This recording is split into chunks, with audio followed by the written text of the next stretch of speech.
Welcome, welcome to our topic professional development session, which is about enhancing English language learners' fluency with native English speakers pausing insights.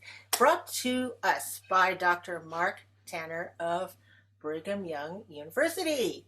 And in our group, we have quite a lot of people. So if you wouldn't mind doing this, introduce yourselves in the chat. Maybe you'll like to tell us your name and location, maybe where you teach or where you hang out, where you live, or if you're around the world, because we do have people from outside of California, definitely. Maybe you would like to tell us something about your teaching situation, who or what do you teach, and is there something in particular that brings you to this particular talk session? I would also like to highlight our three co-coordinators. I'm one of them, Marsha, and let's hear from the other two. Hi, everyone. I'm Patrick. Happy to be here. Hi, everybody. Happy Friday. I'm Randy. All right, and two of us are in California. I'm in NorCal. I'm in Sunnyvale, California. Randy is Sunny Santa Barbara, California. yes, in SoCal. And Patrick is I'm in Portland, Oregon. Portland, Oregon. All right. So as you know, CATESOL Top is a more international than so of the other organizations within our CATESOL group. But whatever it is, we welcome you. I'd like to let you know about our top Padlet. The Padlet includes a lot of our history, and also it gives you links to all of our recorded webinars, as well as some of our recorded conference sessions and some other information that will be useful to you and you can access 24/7. Okay, so from that, and all you have to do is go to that URL. It's open to the public. Also, we have a teaching or pronunciation interest group Facebook page. You do need to be a Facebook member in order to join this group, and you're all welcome to do so if you are a Facebook person. We also have a topic e-list where you will never miss an event that we put on. So it's like a notification newsletter, and you can sign up to receive email updates from us, even if you are not a CATESOL member. Now, CATESOL members always get CATESOL updates, which include all of the things that are going on in the coming months of CATESOL organization. But we only put out what's going on with teaching of pronunciation. So it may be easier for you to separate things out if you are, like many, getting more emails than you need. Mark, how about you tell us something about how we met? Oh my. Or where? Or you don't have to do that at all. You can just go into the meat of it as you like. Okay. Well, I think I met Marsha at a TESOL convention years and years ago, right? I mean, we've been friends years and years. Yeah, we're not counting. But really, this invitation came from a poster that I gave at the PSLLT conference this year, and Donna Britton was there and said, "Oh, I'm going to tell Marsha Chan, and I think Marsha will want you to present at CATESOL in their webinar." And so I am really excited. I'm grateful for the invitation and for Marsha allowing me to come and be part of this today. I'm going to share what I have by way of presentation today, so we can get started.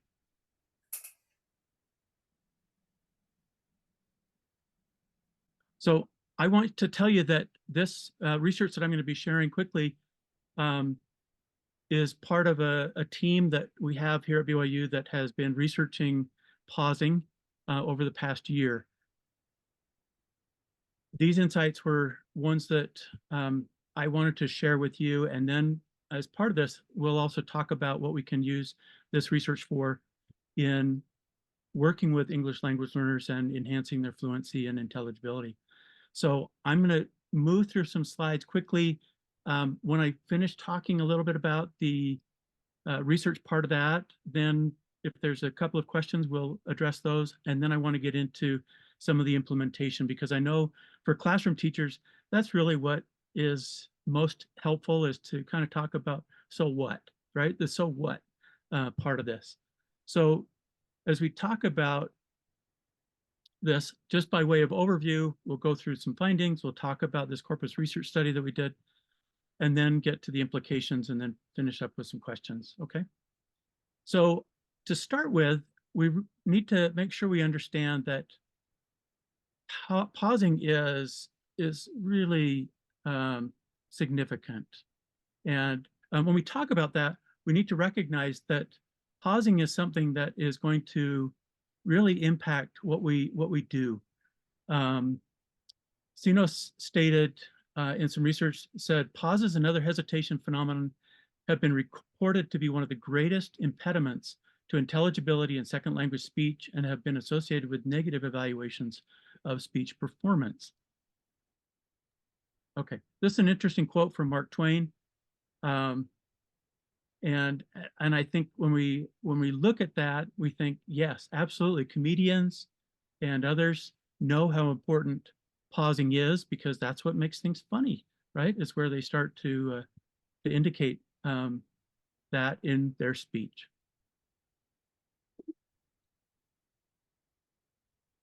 So when we talk about the purposes for pausing, we know that there's a number of those, right? They include, as it says here, breathing, thinking, right? Word searching, turn taking, clarifying. And so I usually share with my students examples of things like this statement, right?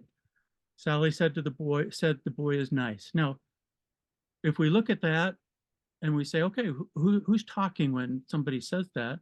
Well, it depends on where the pauses get placed, right? And this is not something that any of you don't know already, but sometimes our students don't recognize, our English language learners don't recognize how critical those pauses are to indicate, in this case, who is talking, right? If the pause falls after Sally said, then it's Sally who's talking. If the pause occurs after Sally and boy, then it's the boy who's talking, right?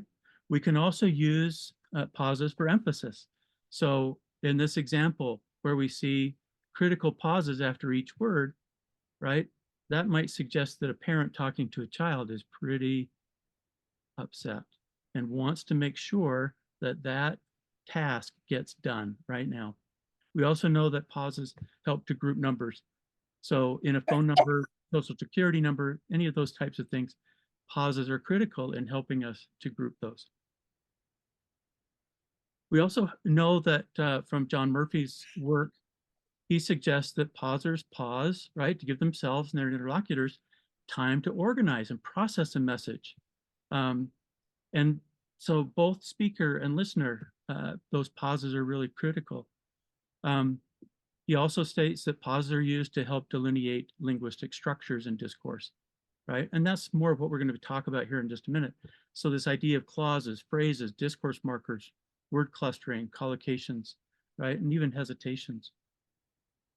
So when we look at some of the previous research that's been done in pausing, clearly they indicate, based on either native speaker perceptions or raters' perceptions, that pause location and frequency can have a profound effect on both fluency and intelligibility.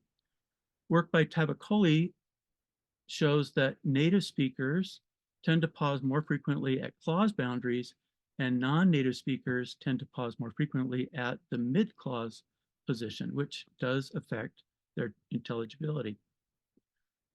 In pronunciation pedagogy, and all of those of you who are teaching pronunciation know that we talk about pausing as it relates to thought groups. And this is just a definition by Tamara Jones. She says, groups of words that go together syntactically and grammatically and are bound together by brief pauses, right? So this idea that that is a critical element that we want to make sure we understand as we look at discourse and how discourse is organized. So we have two types of pauses that we typically focus on. So a filled pause, right, typically is expressed by a mid-central vowel or an unstressed schwa or a variation of that, as in unfilled pause, usually a silent break. The research is not altogether agreeable on what constitutes an unfilled pause. Some argue that it should be between, 250 would be the point of delineation. Some argue that it should be 400 milliseconds.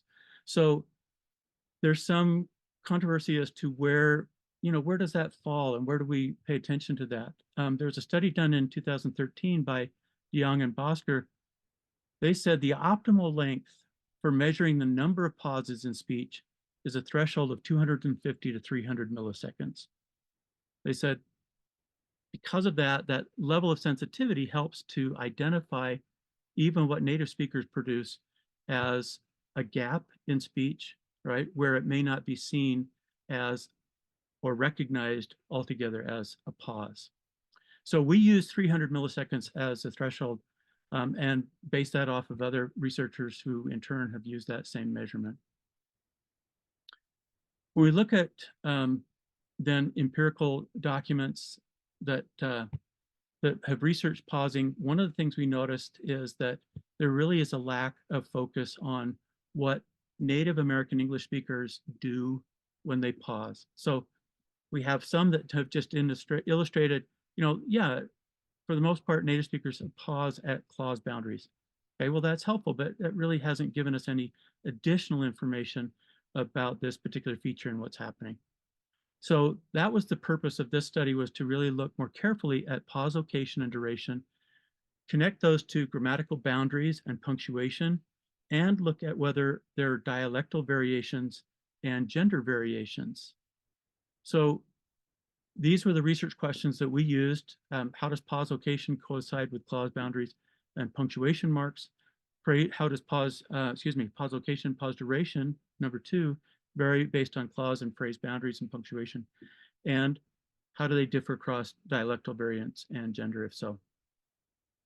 So the corpus that we used, and I don't know how many are familiar with this particular corpus, but it's the International Dialects of English Archives. It's the IDEA corpus. It has approximately 1,600 samples from, I think, 335, no more than that, 135 different countries are represented in this sample. So we focused on North American English speakers, particularly United States, 3 dialectal variants, Northern dialect, a Southern dialect, and a Western dialect. And so of those 80 speech samples, those were distributed across those 3 dialectal variants. The speech sample itself was 376 word text. Of that, we selected 122 words that fell in the middle of that passage. This was a read aloud that people did as part of this corpus study. So we didn't want to get some of those hesitations or false starts that might occur at the beginning of recording. And so we chose a section out of the middle, right, and used that as the speech sample for each of these.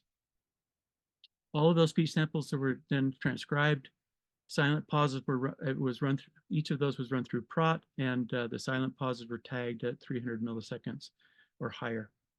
Grammatical structures were then identified and marked, and filled pauses were also tagged. Now, it's interesting to note that in all of these speech samples, there were only 10 filled pauses total, and 5 of those were produced by one speaker. So we didn't use filled pauses as one of the variables that we analyzed just because there were so few of them. When we looked at the data itself, we can see that in terms of actual pauses, this gives us a good idea of what was produced in this read aloud segment. So taking into account those 80 speakers, there were a total of 1,041 pauses that were produced. 722 of those were at clause boundaries, 197 were at phrase boundaries, 452 pauses occurred at periods, and 393 occurred at commas. Now, to help us better understand that, we needed to look at also what the potential pausing was. And you can see that on your screen, that for those 80 speakers, we had a total number of pauses, right? Same thing with how many phrases there were in terms of marking those, the number of periods, and the number of commas, excuse me. So as we started to pay attention to that distribution, then it helps us to recognize that clearly clause structures were super important in terms of what North American English speakers are doing as they're producing, or speakers in the US are producing as they're doing a read aloud segment like this, okay? So 69.4% of the clause boundaries were paused at, only 5.7% of the pause boundaries were paused at. Now, there was some overlap clearly, and if there was an overlap of a boundary between a pause and between a phrase and a clause, then we marked that as a clause boundary to keep that chunk of words together. In terms of punctuation, periods were paused at in a more significant way, or significantly more than were commas.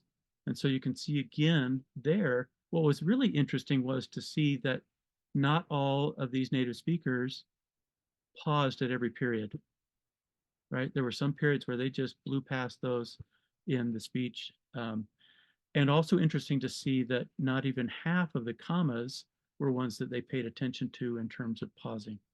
So that caused us to think a little more carefully, well, you know, what are we looking at? What are we thinking about in terms of where that pause distribution and location is actually occurring?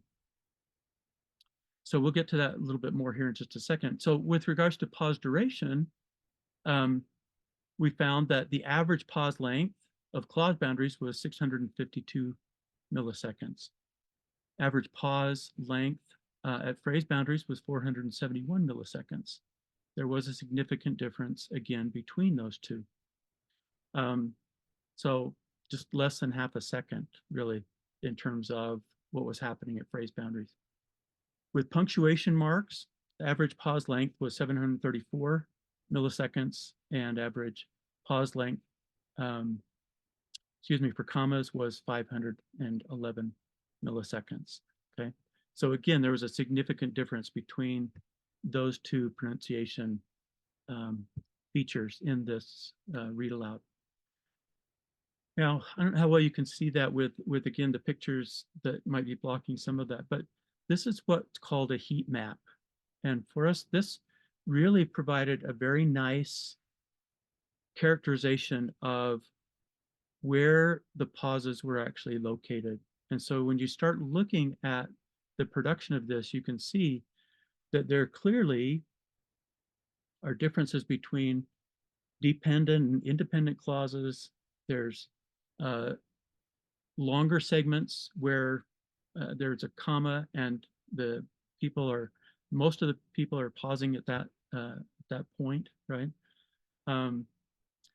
So again, giving us an opportunity to see in a very interesting way where that frequency of pausing is occurring within the passage itself.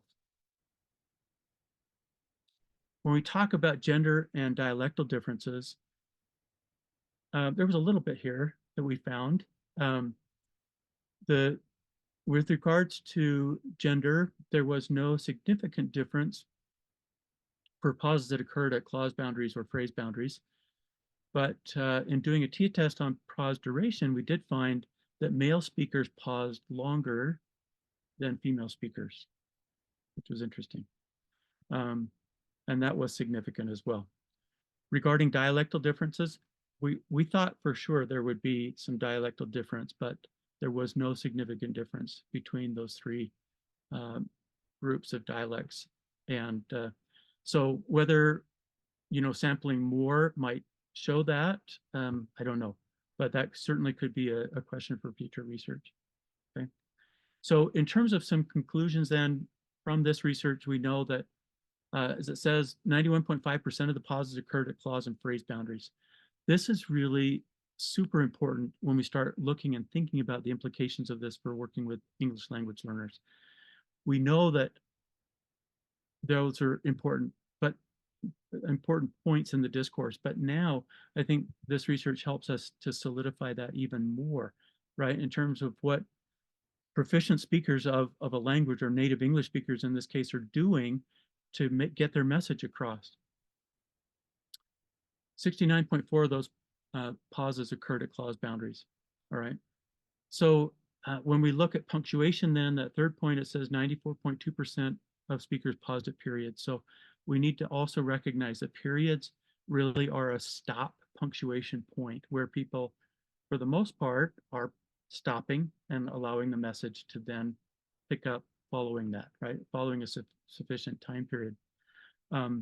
Pauses at periods were significantly longer than those at commas. So you can see the other two major findings, and that was regarding gender, male speakers significantly different in terms of duration than female speakers, and no difference in terms of pause location or duration by dialect. So let's stop here for just a minute.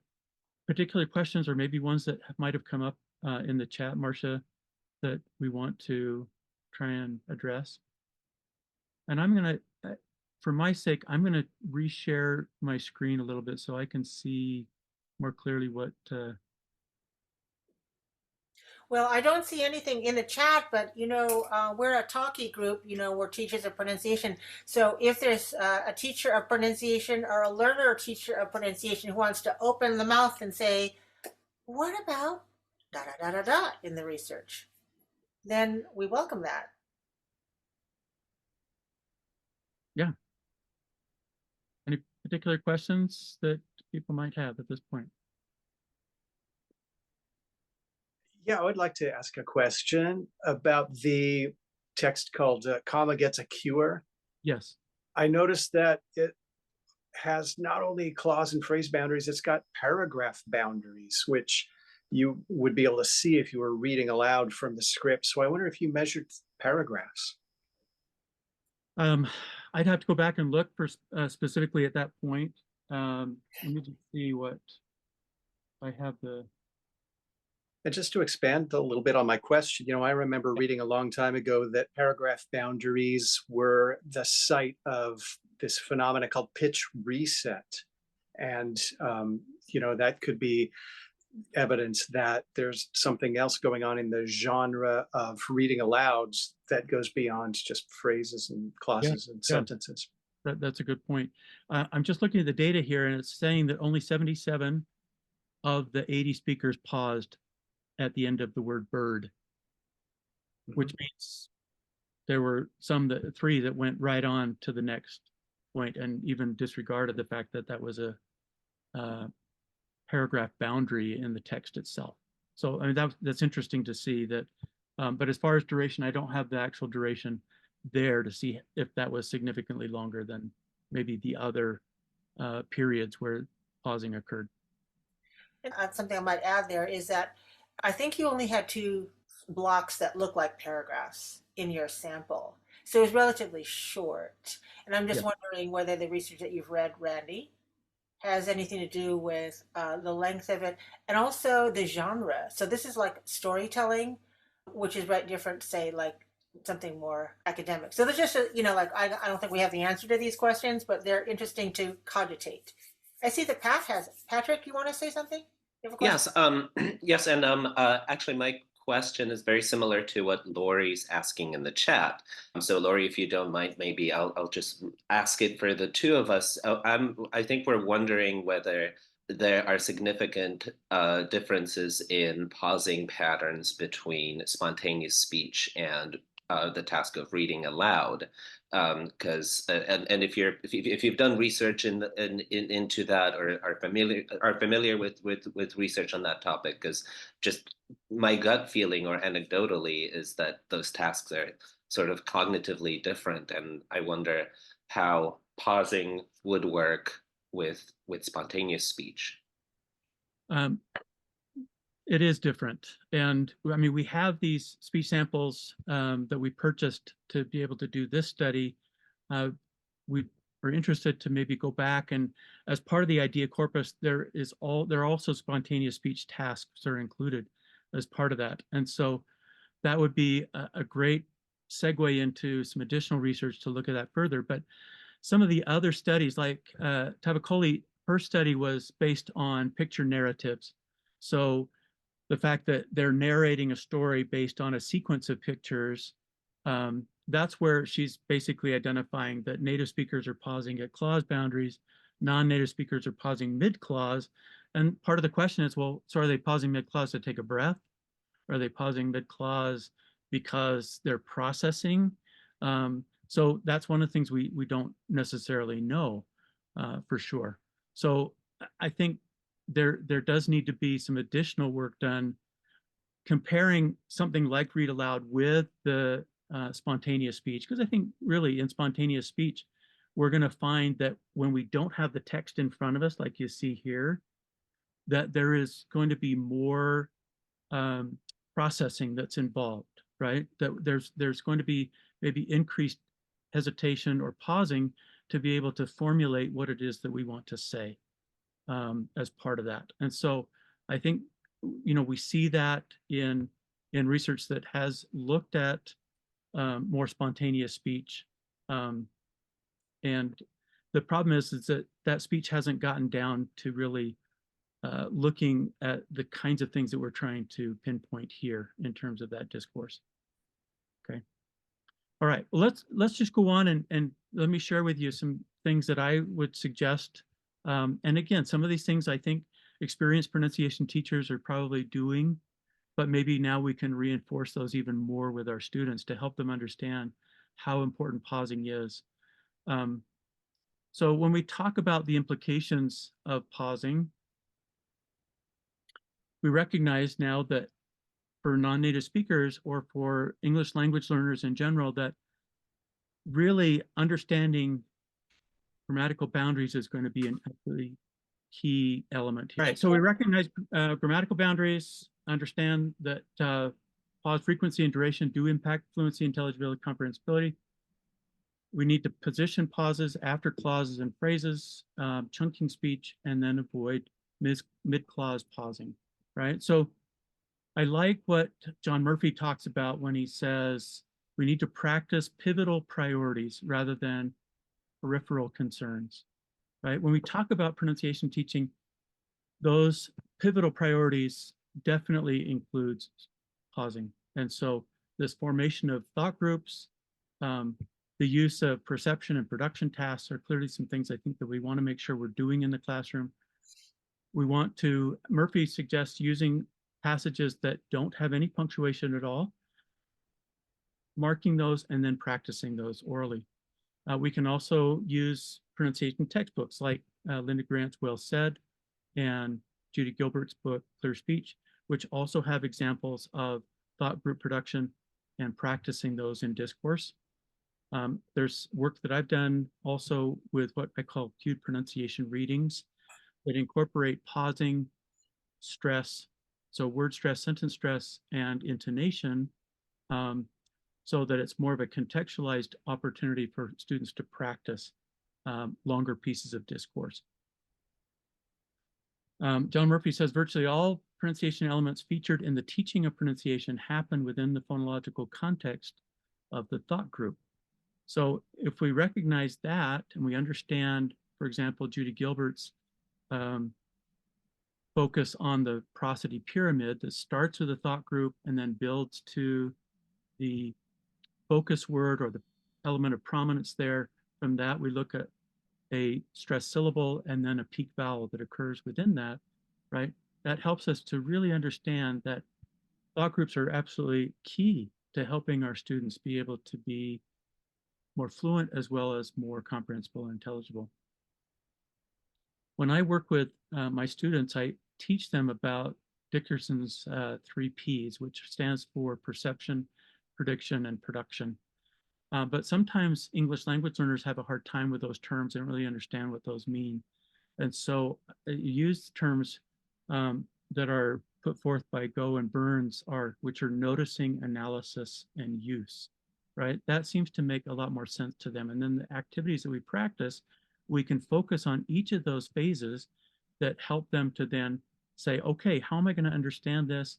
How am I going to proceed to look at discourse and analyze where those, in this case, where pauses occur, and then how do I begin using those in my speech?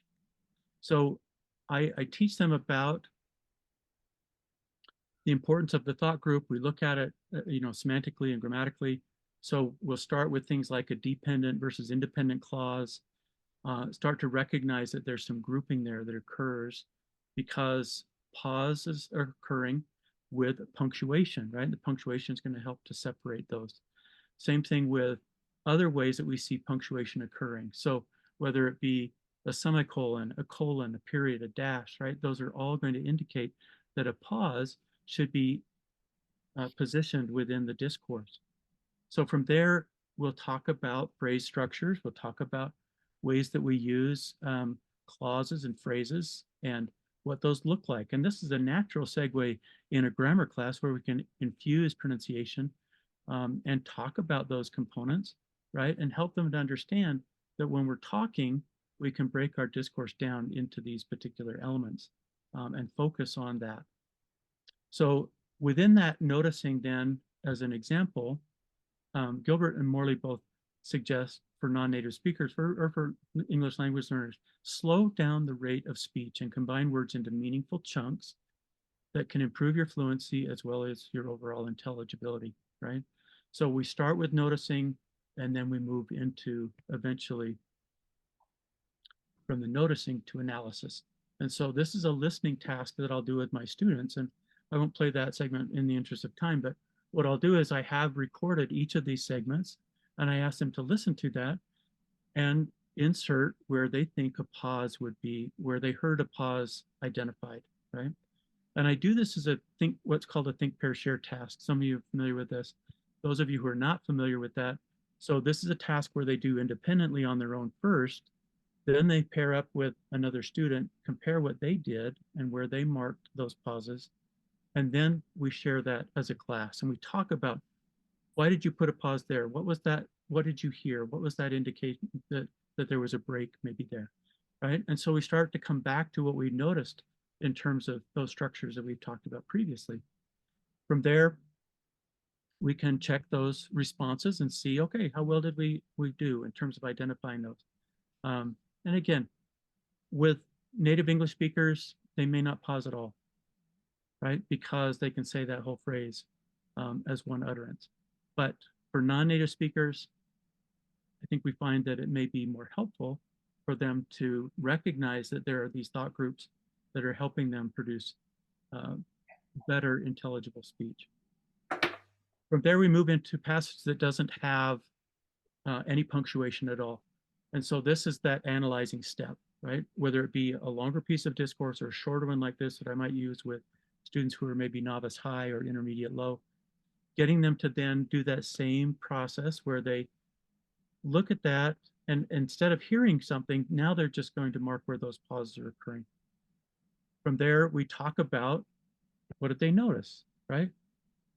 Now, for me, as I work through an exercise like this with my students who are native English speakers, I get about 95% agreement on where those pauses are occurring. The one that's marked in blue is what I would consider to be an optional pause. Some are doing it, some are not doing it, okay? Some are keeping that whole independent clause together. And that's fine, right? We're not going to prescribe that they have to pause in that location, but we recognize that it's okay if they did, right? They're chunking speech still in an appropriate way. From there, we can go into using that then with dialogues, monologic utterances, practicing and using techniques like trained talk or circle chats. Again, I'm not sure how many are familiar with these two techniques, but trained talk, you line up the students in 2 rows and then they talk to each other. Then you can take 1 row and cycle them back so that they have a new partner that they're talking to. And that just allows them to practice multiple times and reinforce those concepts that they were working on. The circle chat deals with two concentric circles where maybe where again, students on the inside circle talking to students on the outside circle. You can rotate either the inner or the outer circle so that they have new partners to communicate with. So just in conclusion here, I have found this noticing, analysis, and use phase of practice to be very helpful, giving students opportunities to work with things and techniques like shadowing or mirroring, work with segments that they choose to work with. So I've just finished a study on shadowing and some interesting things that came from that study as well. So we can use TED Talks or movie or video clips, famous speeches, for example, as part of the discourse that we're going to work with here. We transcribe it, we mark it for thought groups, we focus or identify prominence and focus words, and then mark intonation, and give a chance to practice that with those markings and then provide some feedback as a teacher. So lots of different kinds of communicative tasks that we can do, both in monologic as well as dialogic speech, to make that happen. And again, I'm not sure if there's any of those features that are described there that may be new to people or you've not heard about, but I'm happy to talk about those further if that's the case. So I'll open it up. We have maybe a couple minutes for questions. I know Marsha has some additional things she needs to talk about before we finish, but what other questions or points of interest would people like to raise? I was wondering if you're familiar with any research on alternative ways of marking thought group boundaries. Because I've noticed sometimes I tell that to my students, but again, it's kind of like something that I've noticed, that when we have a thought group boundary, sometimes there will be no pause, but the speaker will still put a prominent stress on the last content word of the thought group. So like one of those sentences before that you showed where a lot of native speakers would just say it like as one thing, I feel like, oh yeah, let's go back to maybe one more slide. Sorry, or two. Yeah, so like he rode his bicycle up the street. So I feel like maybe there won't be a pause there. It wouldn't be like he rode his bicycle up the street. It would be more like he rode his bicycle up the street, but we still need to mark bicycle with a lot of prominence, right? So I'm thinking, I wonder if there's just if this is something that's been studied, at least to your knowledge. So I know that in the work that I've done with Readers Theater, for example, where they're marking a script, right? And there's multiple people that are talking. And that's one of the great benefits of Readers Theater is that you have, each person has at least 8 or 9 lines throughout the conversation that they're participating in. And you've got 4 people, for example, that are all communicating with each other. So it's a multi-person conversation. So in that situation, we absolutely will go through and we'll mark the entire script for these prosodic features. And so we'll mark pausing, but then within that thought group, for example, we will mark prominence. So we'll mark where the feature is. And usually we do that with either, you could do that with a bullet on top of that particular word, or in the case where I'm showing a PowerPoint slide, I might do that with caps, right? And maybe a different color. So that illustrates that is the focus word. And then we'll actually do an intonation contour as well to show what's happening with the pitch as it's rising and falling over that point of prominence. So and so that's where the markings for me, and in the cued pronunciation readings examples, I do the same kinds of things so that we captured all of those elements within one piece of discourse. And that gives them a much more useful way to practice that than just focusing on pausing. So we identify this early, but then we build in each of these other components so that when we get to what you see here is those key elements of pronunciation, we've recognized thought groups, we've recognized what's happening with rhythm and stress and intonation. And if there's linking, we can certainly incorporate that as well. Those are things that we would then practice within this larger piece of discourse and contextualize that together. Does that answer your question, Patrick? Oh yeah, thank you. Okay. I have a question. I just wanted to make a comment. I teach a lot of presentation skills to students who are presenting research, like engineers from Japan. Uh-huh. And using pauses is absolutely essential to being understood. And I'm happy to say that most of those students have had a lot of grammar in their study of English. And so they're able to see grammatically how things fit together. I would absolutely agree with that. Most of my teaching experience has been with Asian speakers of English, and teaching in Thailand and Taiwan both. I noticed they knew their grammar, right? They come to class prepared. They understand what those grammatical rules are. And so this makes a lot more sense to them when we start talking about phrases and clauses. And but when we start looking at native speakers, here's what's really interesting about native speakers is they don't even really know their own grammar, right? And so when we start asking them about these passages that don't have punctuation, they start to use intuition. They're not thinking about grammar patterns. They're thinking about intuitively, where Well, do they have language intuition. right. So, but what's interesting is when we share that, right? We can share those intuitions and recognize that we have common patterns of where those pauses occur. And that was one of the things that we were really interested in looking at with this research. Thank you. Okay, Marsha, maybe back to you, I guess. So we have a number of graduate students here, and I was wondering what kind of concerns graduate students who are coming into our field of teaching English, what kind of questions or comments would you like to share?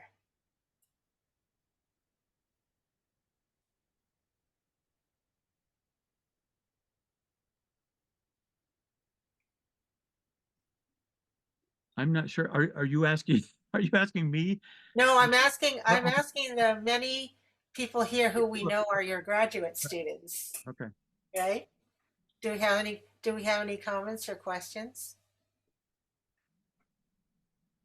Well, Jen, from the peanut gallery, from those of us who are already experienced in teaching, questions or comments are certainly welcome at this time. It looks like Donna has her hand raised. Not really a question at all, but just a couple of comments. The first one being, I love that heat map so much. Yeah, that is cool. That was what drew me to the poster presentation in West Lafayette. And I'm wondering if there's some way that we could have something like that heat map as sort of the alternative that maybe Patrick was asking about, so we could see both the words which are kind of stressed and where the pauses occur.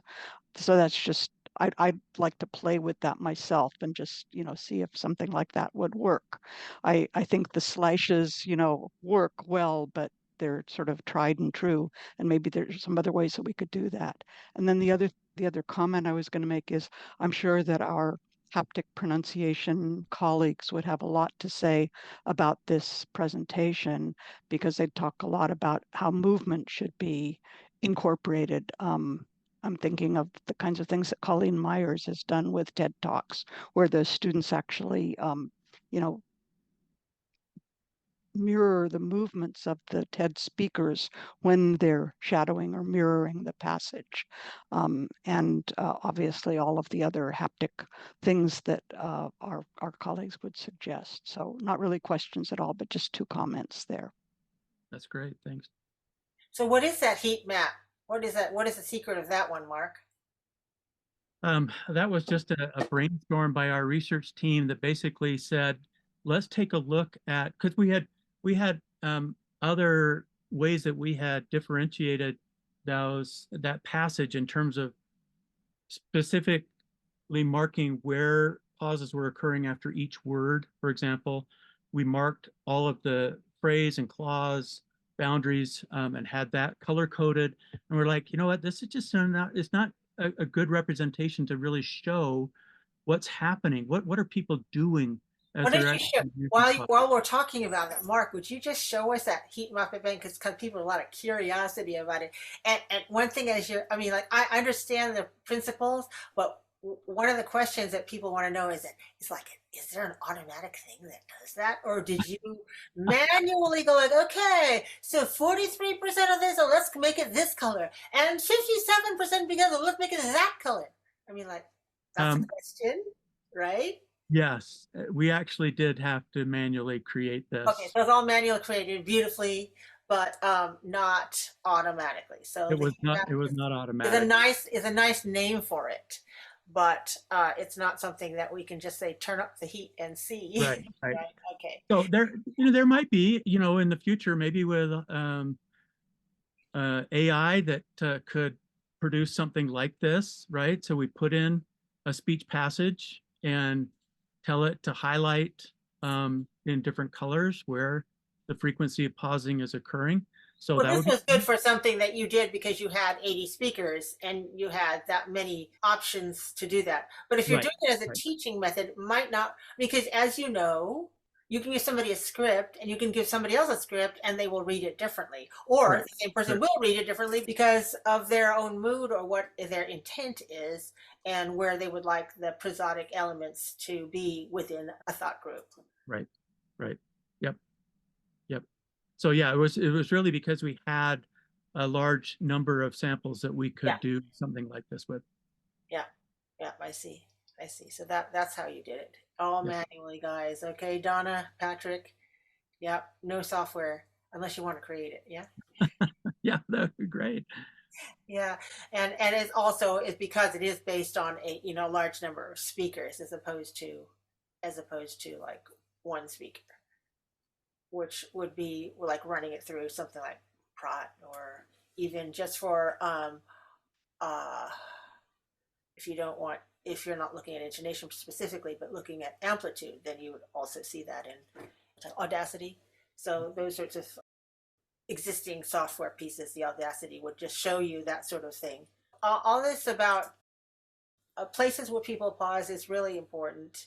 And, like you have this question about do non-native speakers pause in the middle of places because they run out of breath or because they're formulating their thoughts or they'll these are kind of like some sorts of questions that are linguistic and psychological and also because if they're not practiced speakers, just like even native speakers who are not practiced speakers, if they have been given a script, will not read well from the teleprompter, so to speak, and pause in kind of this comes back to Patrick's comment about read aloud versus spontaneous speech, right? Sure. And so we have discourse that, we're reading off a teleprompter is another good example of, read aloud speech. And unless you practiced with that, it can get difficult and you might get tripped up in certain places. Mm-hmm. Mm-hmm. Sure enough. Marsha, anything else that you have that you want to? Oh, one of the things I do want to say is a lot of our recent presentations in our top interest group have been, I would say, targeted for people who speak in phrases and clauses and paragraphs. In other words, they're more advanced speaker learners, as opposed to those who are at the beginning level, right? So when we are working with beginners, we don't have as much length in terms of how many syllables they actually put together. So these are important things for people who already are, I guess, would we say, at an intermediate to advanced level of speech. Would you all agree with that? Yeah. Yeah. I want to share my email in case anyone wants to communicate with me. Well, that's a really easy one. That's First how you name _ last name at right. byu.edu. Yeah. Okay, Mark Candle. That's really great. Well, we'll be in contact with you. And I understand that you will also be sharing your slides with us. So after I do the editing of the video and then send it out to all of us who are here today, then you'll be able to review not only the video presentation today, but also be able to see the slides that Dr. Tanner will share with us. Does that sound good? Yes. Okay, well, you know that some of you are members and you are already reaping the many benefits that CATESOL has to offer. And some of you may be thinking, should I become a member or not? I don't live in California, but you know what? We have quite a number of people, even here, who are outside of California who do belong to CATESOL, especially because of TOP. And you may wish to do so too.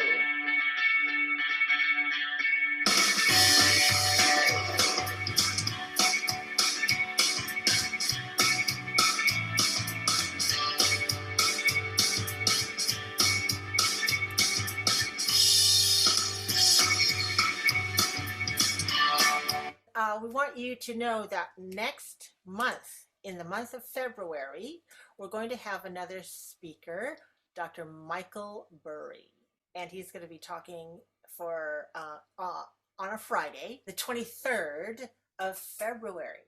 So get yourself on our list and we'll send you the information, whether you are a member or a guest today. And we'll be happy to see you at our session in February. Thank you very much to our presenter. We thank you very much for a wonderful session. Thank you, everyone. Thank you to our participants and Dr. Tanner. Thanks Have a very great much. weekend, everyone.